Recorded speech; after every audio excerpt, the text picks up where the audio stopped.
America যদি সত্যি ইরানের পারমাণবিক হামলা চালায়, তাহলে কি হতে পারে তার পরিণতি? বর্তমান বিশ্বের উত্তপ্ত ও ভূরাজনৈতিক পরিস্থিতিতে এই প্রশ্নটি আর পরিকল্পনা নয়, বরং একটি ভয়াবহ সম্ভাবনার ইঙ্গিত। ইরান ও আমেরিকার দীর্ঘদিনের উত্তেজনা যদি কোনো পারমাণবিক সংঘাতের রূপ নেয়, তবে তা শুধু দুইটি দেশের মধ্যে সীমাবদ্ধ থাকবে না, বরং পুরো মানব সভ্যতাকে ঠেলে দেবে ধ্বংসের দ্বারপ্রান্তে।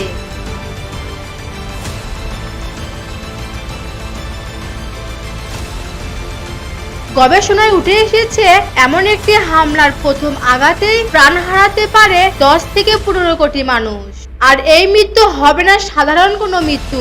পারমাণবিক বিস্ফোরণের তীব্র তাপে মানুষ মুহূর্তেই বাষ্পে পরিণত হবে। তাদের অস্তিত্বের কোনো চিহ্ন অবশিষ্ট থাকবে না। তেহরানের মতো জনবহুল শহরে যদি এই আঘাত হানা হয়, তবে কয়েক সেকেন্ডের মধ্যেই শহরটি পরিণত হবে ধ্বংসস্তূপে।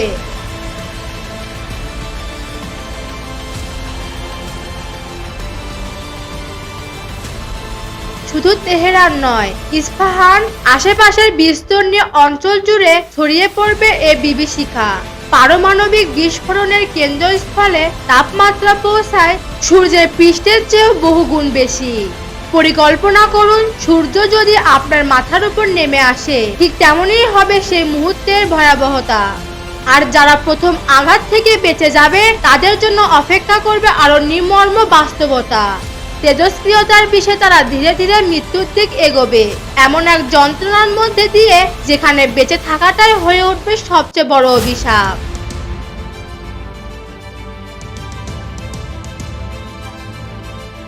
ইতিহাসের হিরোশিমা ও নাগাসাকির ধ্বংসের যজ্ঞ আমরা দেখেছি, কিন্তু আধুনিক পারমাণবিক অস্ত্র তার চেয়েও হাজার গুণ বেশি শক্তিশালী।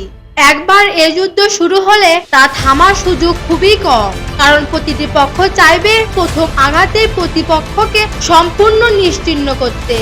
আর এরপরেই শুরু হবে আরো ভয়াবহ অধ্যায়, নিউক্লিয়ার উইন্টার বা পারমাণবিক শীতকাল। বিস্ফোরণের ধোঁয়া ও তেজস্ক্রিয় ছাই আকাশ ঢেকে দেবে, সূর্যের আলো পৌঁছাবে না পৃথিবীর বুকে।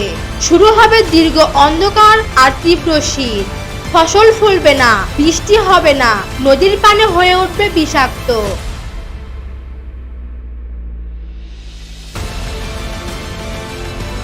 পৃথিবীর বিশাল অংশ পরিণত হবে এক মৃত্যুর পুরীতে, যেখানে শত শত বছরেও জীবন ফিরে আসবে না।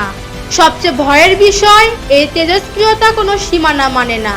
বাতাসের মাধ্যমে তা ছড়িয়ে পড়বে পুরো পৃথিবীতে, ধীরে ধীরে নিঃশেষ করে দিবে মানব জাতির অস্তিত্ব।